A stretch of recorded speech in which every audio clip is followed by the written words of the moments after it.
I'm pumped that you're here. This is great. Welcome back to another episode of the Tripping Off podcast, special edition follow up to our Aphantasia episode. If you haven't seen that previously, I do encourage you to go watch that first because this is going to be a follow up, a special guest requests and fan submissions asking both myself and Julie, who I'll introduce in a moment, about our personal experiences with aphantasia. And so I'm very excited that I am joined today by Julie, who I will let introduce herself. But Julie's got some wonderful things with her Empowering Me project. Just recently launched a merch website and all of that wonderful stuff. Very, very excited to be a part of Julie's journey in the beginning stages of the wonderful things she's doing, advocating for people and supporting their mental health. Could you tell us more about yourself, your background, and the stuff that you're doing? And then we'll jump into these questions, man. Sure. So I'm Julie. I am a Canadian, so we're not. um, we're not actually. I'm not actually in Florida, but kind of wish I was some days. Well, same time zone, but you are way farther north than me. And right about now, at the time of this recording, December 18th, um, it it is 80 degrees Fahrenheit, which I can do the conversions for you, but it is not 80 degrees Fahrenheit in Canada No, right now.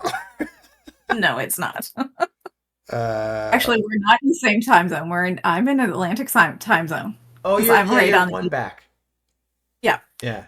So for context, Julie, that's 26.6 degrees Celsius. What is it? What is it there for you? 5 degrees Celsius? Celsius. So 41 Yep. Fahrenheit. Bro, yeah. Nope, nope. Yeah. No. Toasty down here in the swamp. Yeah. Someday I will get be in toasty weather. I swear. I'm looking forward to it. I'm looking forward to it. um, But yeah, but yeah. introduce the So project. yeah. So basically stemmed from my finishing my honors degree with university. I wanted to develop an online community where survivors of mostly domestic and sexualized violence felt like they could share their story and reclaim their stories and grow their voices through an online community that is supporting them and their journey to having their voice and their story told, because a lot of times they're you're guided into what to say and how to say it to tell your story, especially in court cases or in any type of disclosure. So, which really takes away the power of the person's voice. Yeah. So that was kind of my premise to starting the online community and starting with my story and kind of building from there, sharing empowering messages every day. And just like you said, just recently launched a storefront website. Yeah. So it's empoweringme.ca, but I'm also on Instagram, Facebook, and TikTok as Empowering Me. And so yeah, if you want to Beautiful. follow on the journey. Please check it out. Go visit. But Julie and I found each other through TikTok originally, and then have been chatting, and found out that we both have aphantasia. And so, a quick introduction to that, if you are not aware, aphantasia um, is a situation. It's not really a condition. It's just some people think in different ways, and so um, a, a lot of people are surprised to find out that not everybody thinks the same way that you do. And so some people have very vivid visual imagery inside of their mind. And other people, like Julie and myself, when we close our eyes, we can't see really anything. No pictures at all. And so the way that I have appreciated it being termed is non-visual thinking, which is for me kind of like my superpowers. Like when people are telling me stories as a counselor, they'll get other counselors will get lost in what they are imagining the situation looking like. When I'm listening to someone's story, I'm not visualizing it at all. I'm feeling and emoting and thinking with them, but it is completely non-visual, which I think for me allows me to focus a little bit more on the story, the connections, and the emotions inside that story rather than getting lost in the visual imagery. And so for me, I found it as I didn't know that other people didn't do things the way that I did them. But as I've learned about how visual some other people are, like my wife, for example, I realized that having this way of thinking is very helpful for me as a counselor because it eliminates some of the distractions. What about for you? Does that characterize it well? And have you noticed some benefits for you?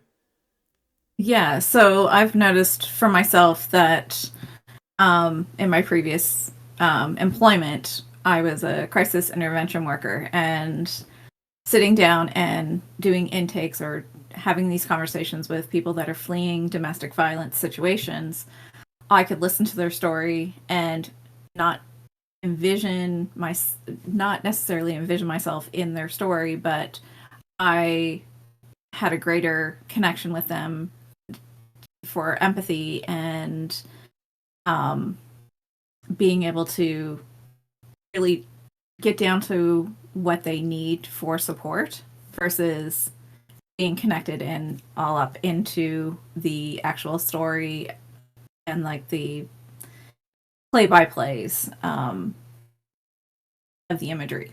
Yeah, absolutely. And so we talk much more detail and in greater length about those things in the initial episode. But some of our more visual thinkers in the audience had some questions for us as a follow up, and so I'm like, well, we got to make a part two.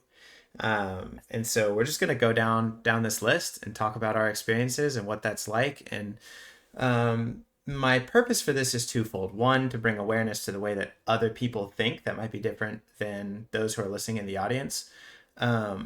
But two, by learning the way that other people live their life and their stories, it gives those who are listening the opportunity to think how their life might be different. And I do think for me, that's one of the greatest um, unspoken benefits of being a counselor is like I get to listen to people's stories, and that informs my life so much to help me be a more authentic human and live the best life that I can because I just get to listen to people's stories all day and I'm like, oh, that really is working for them or that really didn't work for them.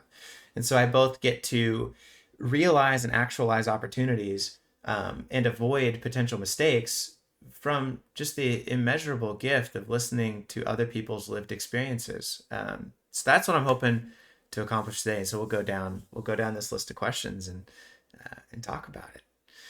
So the Yeah. first one is a great one. What is it like to hallucinate? Do you have thoughts about that? Um, I I think I've only had one experience where I've ever hallucinated. Um, but it wasn't visual. It was very much sound based. So Mm, I kept hearing phantom sounds, and um, it was almost like I felt like a paranoia effect, like someone was watching me. mm, Versus um, when I've had other people describe hallucinations to me, like my I remember when as a child, my grandfather in detail being very sick, and he um he was talking about like people standing on the ceiling and stuff like that, and I was like, I've never had that experience, no matter how sick or reactions to medications. I've never had that type of experience where I've heard sounds or I felt like someone was watching over my shoulder, and it was very paranoia based feeling almost for me. But I don't know. Have you had visual hallucinations? I have never in my life had visual hallucinations. During some periods of self hypnosis, I've seen kind of like I've never taken psychedelics, but what other people have described to me as a psychedelic experience where I was in a very emotional place in my life. I needed to regulate myself. I needed to kind of go inside and kind of work on some stuff. And so I did some self hypnosis sitting in the parking lot of my apartment complex many years ago. And as I was trying to process through the emotions I was struggling with, I was fixated on the concrete of the parking lot. And as I allowed myself to go inside, the concrete started to wave and move. And it got a little bit purple and a little bit green, which, like, for me, if I press on my eyes, like, I see purples and greens, which I think most people have. Some people have different colors, but for me, it's purple and green. So the concrete would like wave and kind of like zoom in and zoom out, purple and green. And that was the closest thing I've ever got to a hallucination. I can identify with you with sometimes I'll hear my name spoken when it's not actually being spoken, or I'll have like a creepy feeling or like a paranoia. One of the things for me personally is, especially when I'm very stressed and feeling a lot of pressure, I get sort of intrusive thoughts and paranoia about like torture type stuff, right? So I'll like start having intrusive thoughts about videos or stories that I've heard about people being in bad situations, and I'll feel as though I'm in those. But for me, that just is a sign that I'm feeling tormented and captured by the social pressures or the work pressures that I'm going through at that time. But I'm never seeing it. Like, I've never hallucinated in that way. And I think it's interesting to bring up, like, there's a lot of good research that's very surprising. And, maybe I'll put that on the screen somewhere else. But there's this amazing phenomenon that no person who has been born blind has ever been diagnosed with schizophrenia, which is, kind of the mental health diagnosis that experiences visual hallucinations the most. And so there is this interesting link between visualization and hallucination. And so, no, I've never struggled with that personally. And it doesn't sound like you have either. Am I right? Yeah. Yeah. No, I haven't either.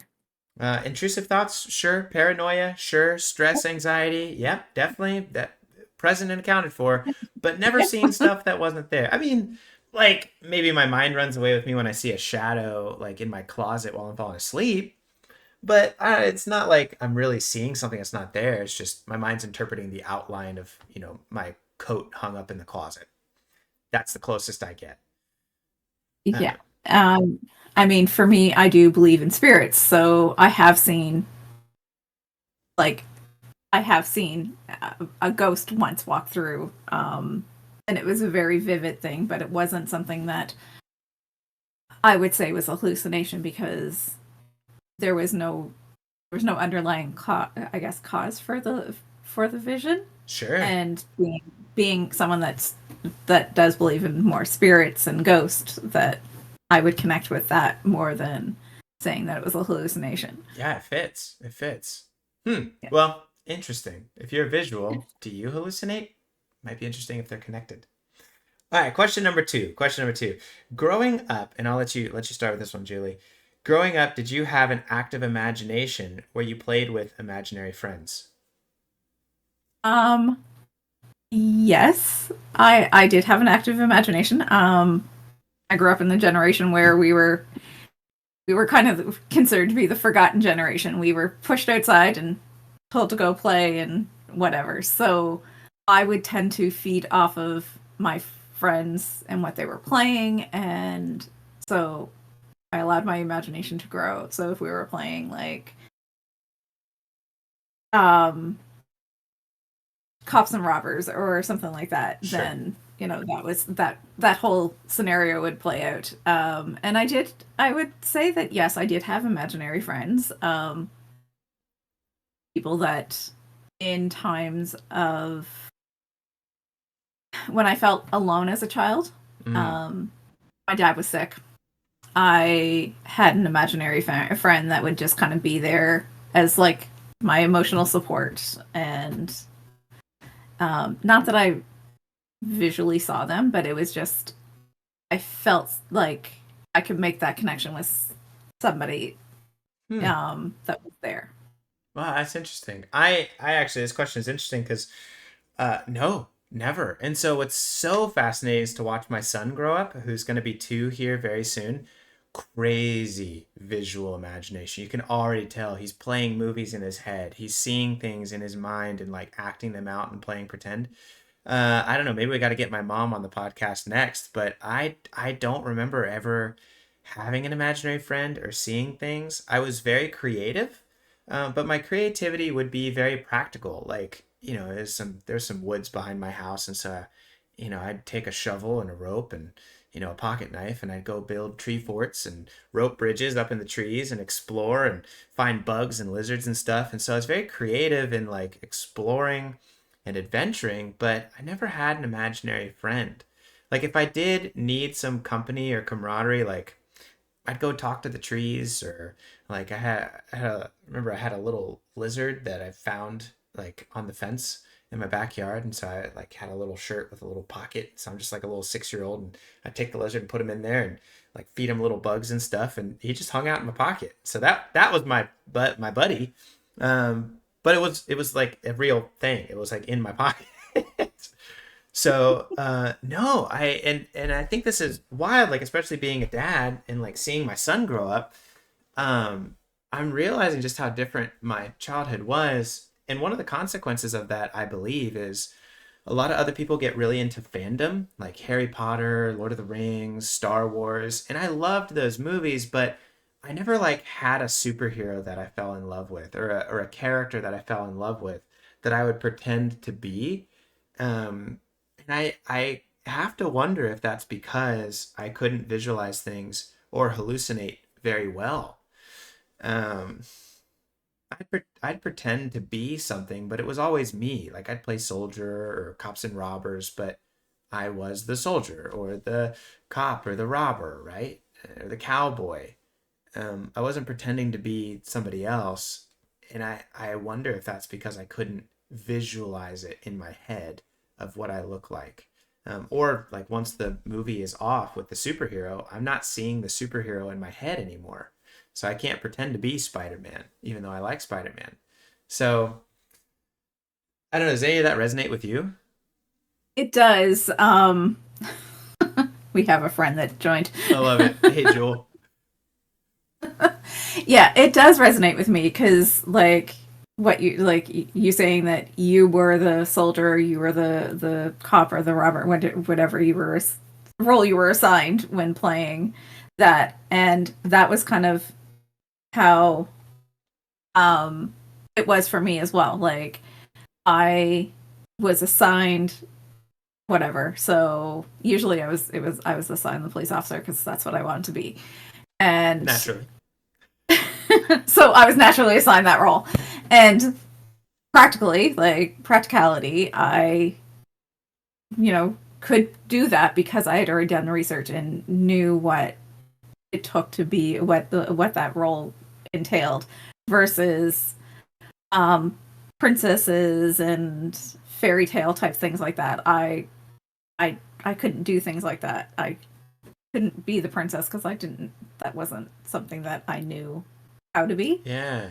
Um, so, um, the big thing that was around when I was younger was Voltron, and there was two storylines, Okay. Okay. and everybody was like, "Are you the cat? Are you Team Lions or are you Team Cars?" And I'm like, I don't know, like I don't really care. Yeah. So, I mean, it's definitely different, but I mean, it's not that I can't imagine or be creative, but it's in my own unique way, that's for sure. Yeah.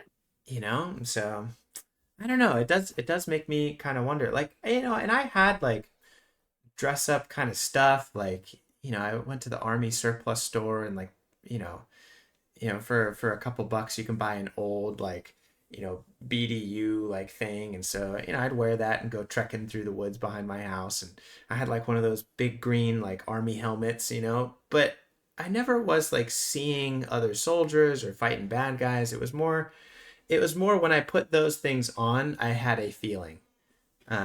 It was more like when I put the helmet on, when I put the jacket on, I feel uh, bold and confident to go explore the woods behind my house. I didn't see myself in like a storybook that I had read or the history book that I had read about World War II. Um, so I still would do those things, but my experience of them as I'm listening to people's stories is very different. Yeah. Mine too. Yeah, yeah. Yeah. Mm. Question number 3. Do you find people with aphantasia are easier or more difficult? And I'll preface this by saying I think this is about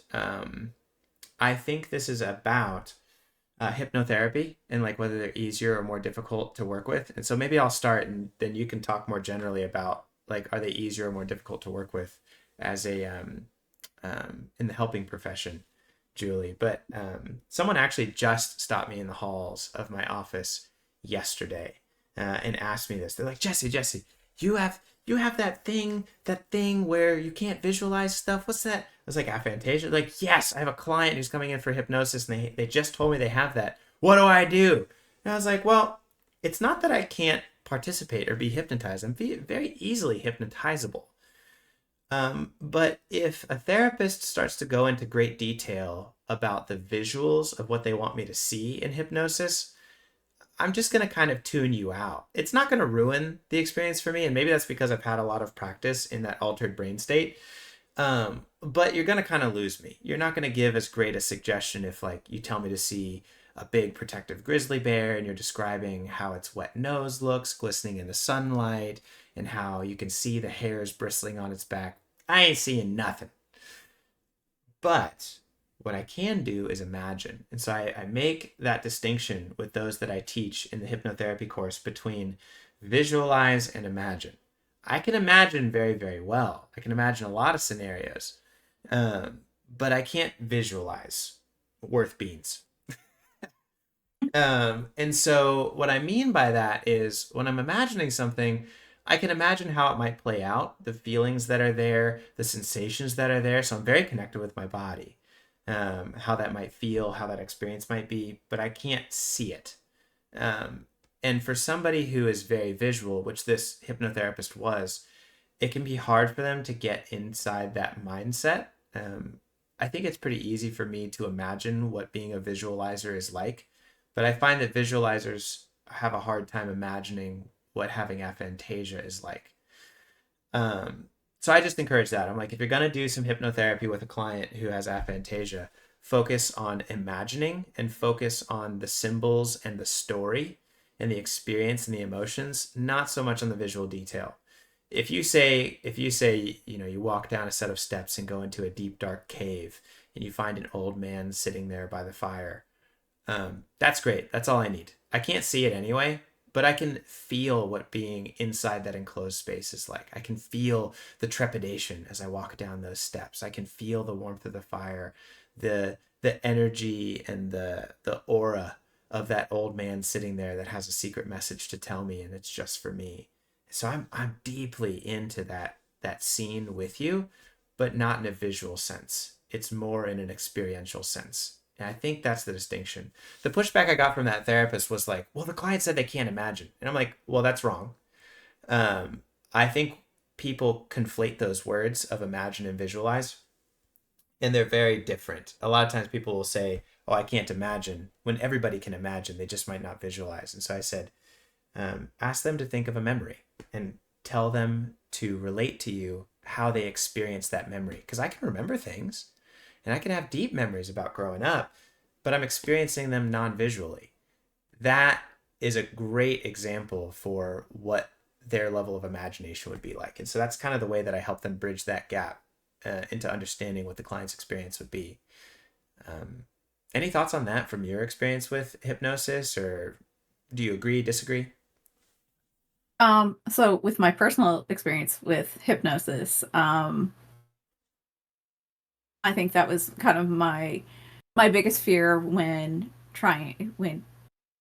going for hypnotherapy or Yeah. hypnosis the first time was that I was like, well, what if I can't visualize what they're telling me to visualize? And then it was more, I just went like, okay, I know what the feeling of walking down a set of stairs or walking down a rocky path feels like because I've done that. Mm-hmm. So I know what that feels like.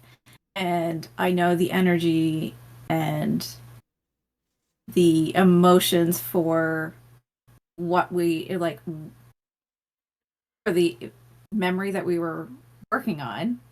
Um, I knew the emotions that I had around it Mm.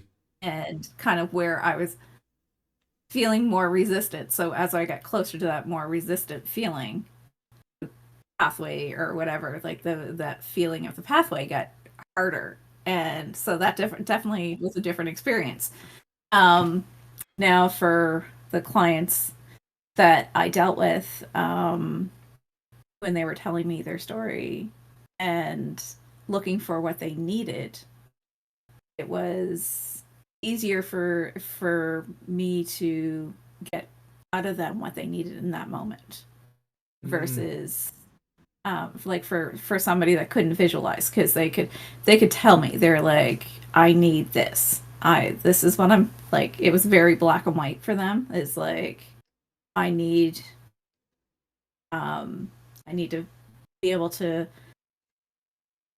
have a schedule. I need to be able to set goals and um, so that I feel in control of something versus someone who could who was tied up in the imagery and they were so over the place. It's like they were focused on things that they were losing, like tangible things that they were losing, and they were like, "Well, I just imagine what's going on in my apartment right now, and or I'm imagining what's going on at the house and all the things that are being destroyed." And I'm like, "Okay, but that's not what you need right now. Like, you need to stop. And what can we do for you right now to make you feel safe?" Right. And that was very hard for somebody that is tied up in all of this visualization of things that were destroyed when they were leaving that apartment, um, versus somebody that couldn't see that after they left. They walked out of that apartment. They knew that their stuff was being destroyed, but they couldn't see the mess. They couldn't visualize all of the damage that was done. So they were easier to make set goals that they could tangibly obtain. I would very much agree. Obviously, this podcast is being recorded by two people with aphantasia, so there's some inherent bias in the sample size here. But my experience is those people with aphantasia tend to be much more logic and relation's the wrong word, but connection driven, as in idea driven. So logic and ideas are the driving factors of a person with aphantasia, is what I find. And what I mean by that is because I can't see things, I'm not as distracted by those visual cues. And so I need a logical sequence of events or a logical sequence of ideas. When I think about like Apple, for example, I can't see the apple. I just think about all the ideas that are connected with Apple. You know, apple green, maybe apple red, apple tree, apple pie. Apple is a fruit. Apple comes from a plant. Apple has seeds. In a lot of images, apple has a worm inside of it. Apple core, right? So I'm thinking it's like one of those brain map diagrams where it's like apple at the center and then all these bubbles that shoot off. And so that makes me much more logical and efficient in that way. Now, it does mean that, like, when I'm trying to do directions or remember a scene from a movie or trying to decorate my office, I mean, everybody in my team knows that I don't decorate my offices. I have someone help me with that because I just be putting stuff in the corners. And I was like, there's a good spot for it. That's empty. So it can go there, right? I have thing, I see empty space. Thing can go in empty space. Logic. That's what drives me. I'm not like, well, how does it flow with the room? What's going to be the impression? And so, yeah, so I admit that it does come with some difficulties, but when I work with somebody like that, or I think about myself, much more logic and idea driven than otherwise. And so that's my advice for people who are trying to work with somebody who has aphantasia and for what the experience might be like. Yeah. Does that resonate with you too? Yeah, it Yeah. does. Yeah. I'm very I laugh when you said about you not decorating your offices because no flow. What? And I'm like, yep, nope. I've lived in my apartment for 2 years, and it's just a matter of okay, this will fit in this space at this point in time, and that's where it stays until I have to move it for space wise. Yeah. Just visual input is not as important for me because that's No, not the way that I process the world. Now, my wife, on the other hand, oh, we decorate the house differently for every season. That's very important. It's a visual cue for we're in a different season, a different chapter of the year. Um, I don't care, and if anything, it makes me frustrated because I can't see what she's trying to do or get excited about it. Because she'll get very excited, like, "Oh, we're gonna do this. We're gonna make this here," and I'm like, I'm happy that you're happy, but I'm not inherently feeling your happiness because I don't get it. Yeah, yeah, I don't either. Like to me, it's just a lot of clutter to change out every year or every season that's what I'm to. saying. But hey, it makes her happy, and I'm happy that she's happy. So Yeah, yeah, there you that's go. that's relationships. It goes both ways. Yep. Okay, next question on the list. Have you had a therapist ask you to imagine a situation and been embarrassed to tell them you have aphantasia? If not, did you know what it was? They know what it is. Yeah. Yeah, for your experience, they knew people that you've Um, worked with. from, yeah, from my experience, once one therapist didn't. Actually, a couple of them haven't known what that was, and I've had to explain that to them because they've literally been like, "Hey, imagine this situation," and I'm like imagine a cabin in the woods on a lake, and I'm like, nope. I know what a cabin is. I know what a lake is. I know, I've seen Sounds pictures of nice. cabins on the lake. That's it. Yeah. So that was hard. And I was like, but at first I didn't know how to explain to them that I couldn't imagine it because literally, like, when I said that, I was like, I can't visually imagine it. And they're like, but you've seen these things, so why can't you? So, Not there. Not there. so the first time it happened, um, I didn't, I didn't know I had aphantasia. So I was like, oh, Same. well, okay, I'm just going to lie to you and be like, yep, okay, I can see that. And because I was kind of embarrassed, especially with the reaction when I initially told them that I couldn't see it. And then the second time was more recently, and the counselor I was seeing at the time, she was like, "Hey, imagine, what it would be like for this to happen." And I was like, "Okay, so I'm going to tell you So something." here's the thing. I'm like, "I have aphantasia." And she's like, "What's that? I don't know what that is." So I had to explain it to her, and then she's like, "That makes a whole lot more sense because you're very." And Yeah. if you feel like your emotions don't make sense to the situation that you're reacting to, then you struggle. And I'm like, yep, that pretty much sums it up. Makes a lot of sense. I've never been embarrassed about aphantasia. That sounds, no offense to anybody who is, but that just sounds very silly to me. It's just, I don't know, it's just the way my brain works. And I think for me, I didn't know that the way that I experienced the world was different from everybody else until much later on. So people would be like, imagine or visualize, and I would do what I do in my head, and I thought that's what they meant because I didn't know there was any other way. I've never visualized anything ever. And so that's I've never been embarrassed by it because I didn't know there was another way. It's like it's like a little kid who runs around the house in their diaper. It's like they're not embarrassed about being in their diaper because they don't know that you're supposed to wear clothes. And so I would say that's very similar to my experience. It's like I just didn't know that everybody else was doing it a different way. So I'm not embarrassed by it. It's a very private experience inside my head, so it's fine with me. Um I think what I'm met with more often is curiosity of like, oh, well then how does this work for you? How does that work for you? Like, well, it works like this. And so for me, it's been actually kind of nice because then people will kind of ask me more questions about myself, and I get to share about my experience, and that makes me feel good. Of like people being interested in my lived experience makes me feel validated. So no, I haven't had an issue with it. I haven't felt embarrassed by it ever. I don't. I Yeah. guess I don't get super easily embarrassed anyway. But um, yeah, that's how it is for me. Yeah. Well, that's I think that's really cool. Thanks. Yeah, I I like it. I like it. Yeah. Yeah. All right. Next on the list. Since discovering you have aphantasia, has this changed how you care for your clients? That is a good question. Uh, I wouldn't say it's changed the way that I care for my clients. Um, well, I'm very logic and idea driven. We've established that.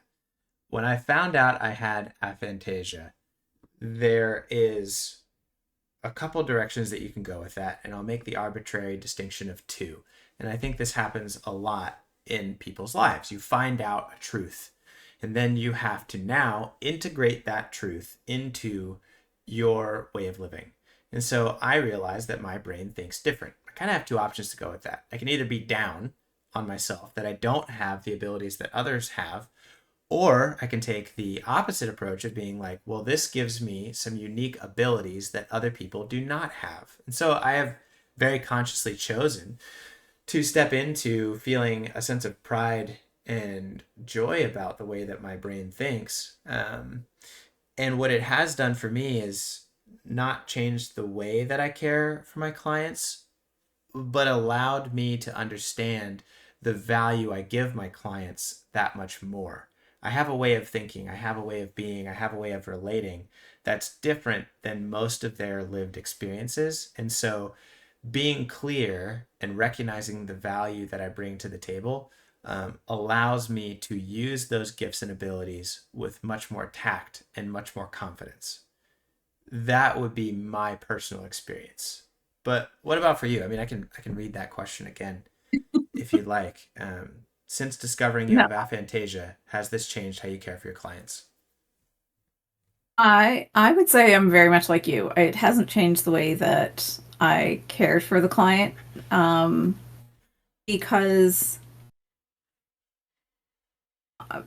honestly, dealing with people that were in crises, like they're like they've just left an abusive relationship, so they're coming to us very unstable, and me having that more logical, like systematic approach to things, I think was very helpful for me dealing with my clients and being able to make them feel at ease and make them feel at home in a shelter environment where, you know, other clients may have felt very rushed through the experience with other intervener workers, and Yeah.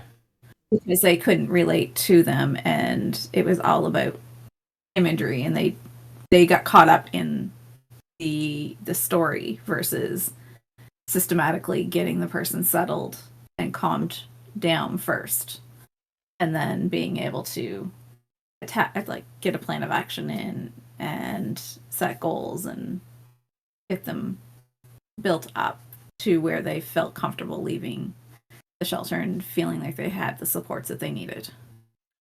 Yeah. That makes a lot of sense. I wonder, let me ask a follow up question. How do you think that aphantasia affects your empathy? Because I have some stuff to say about that. Like when you're listening to somebody's story, I would imagine somebody who's a visual processor experiences empathy for that story differently than perhaps you experience that. Have you ever thought about it? And can you share your experience of empathy? I don't think I've really thought about it as far as how my coworkers um empathize with um our clients.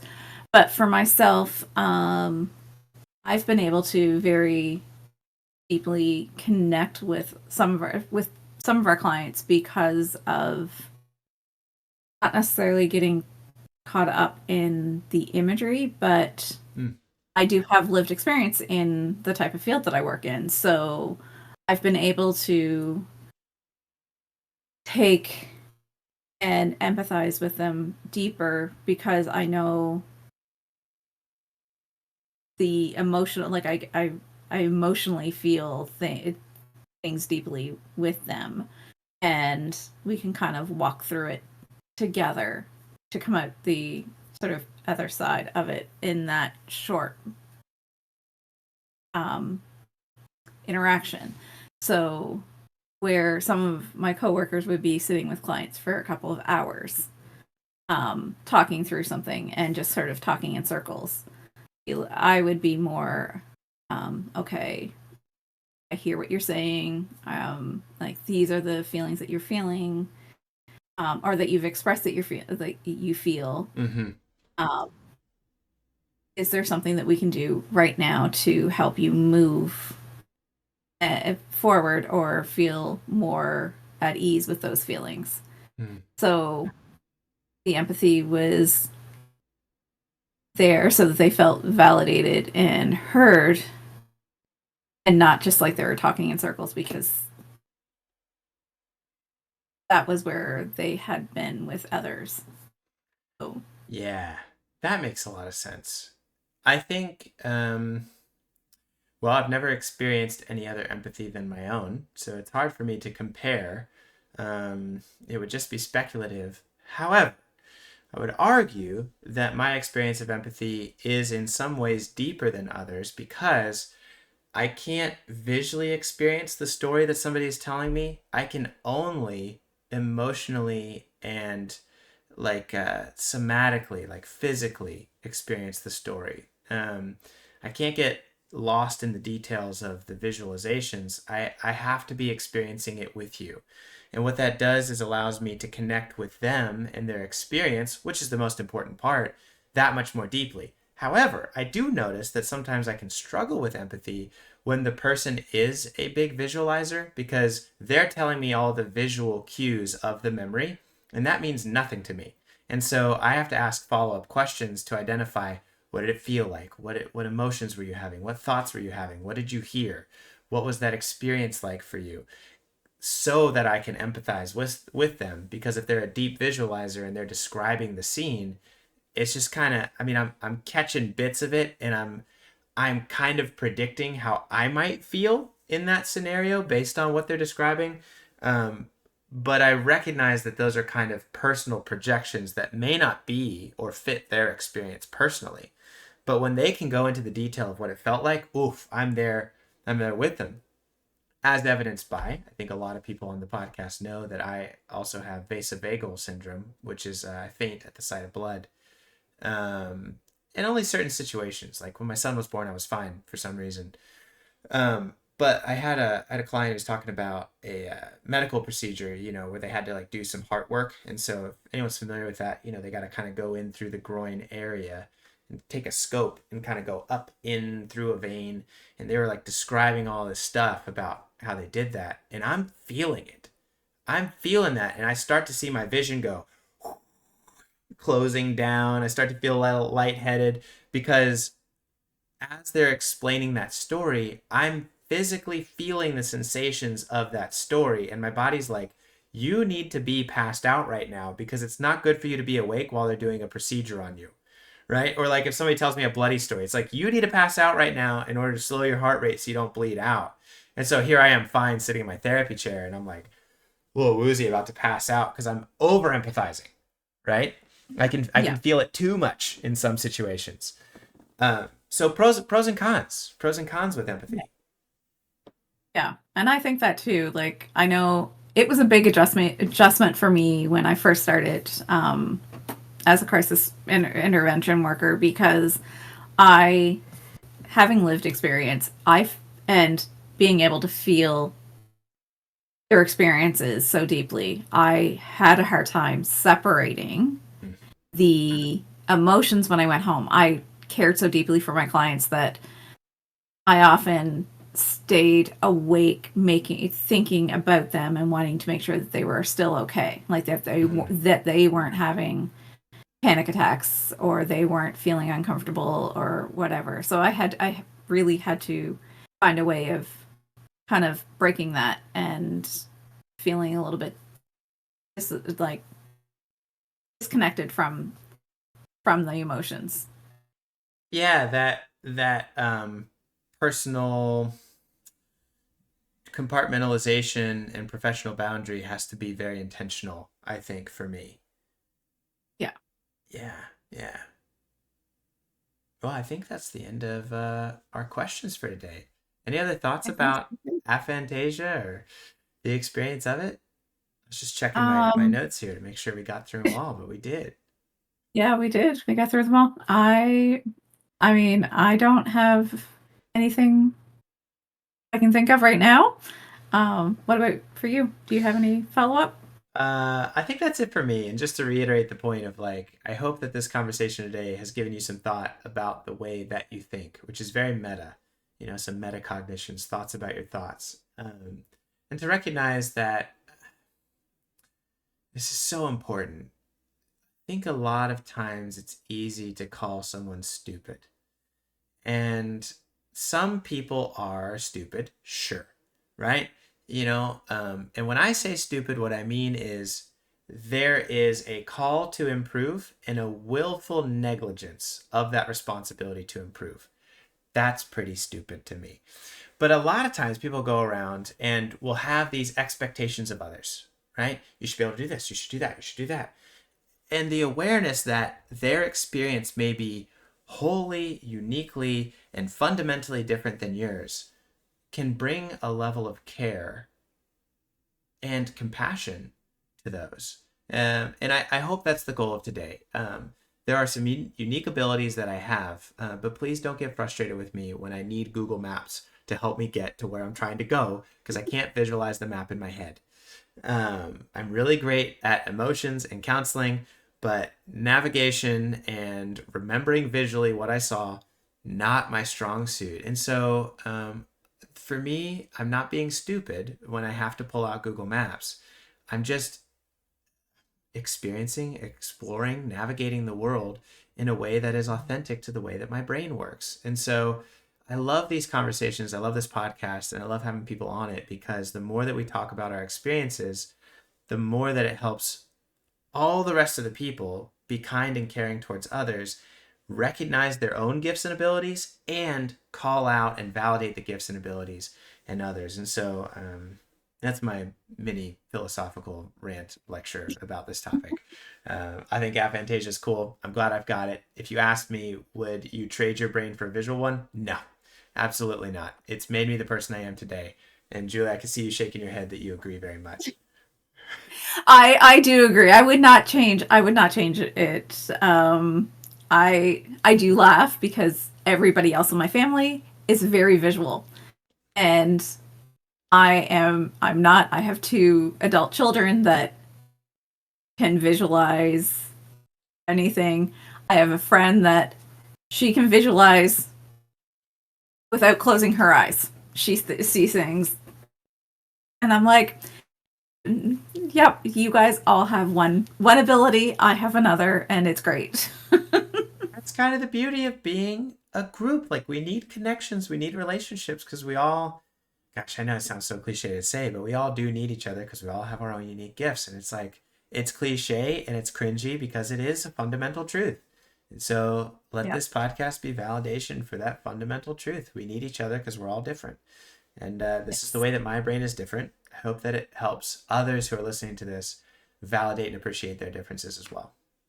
So with that, Aphantasia is a wrap. If you got any follow-up questions, throw them in the Discord channel, put them in the comment section of this video.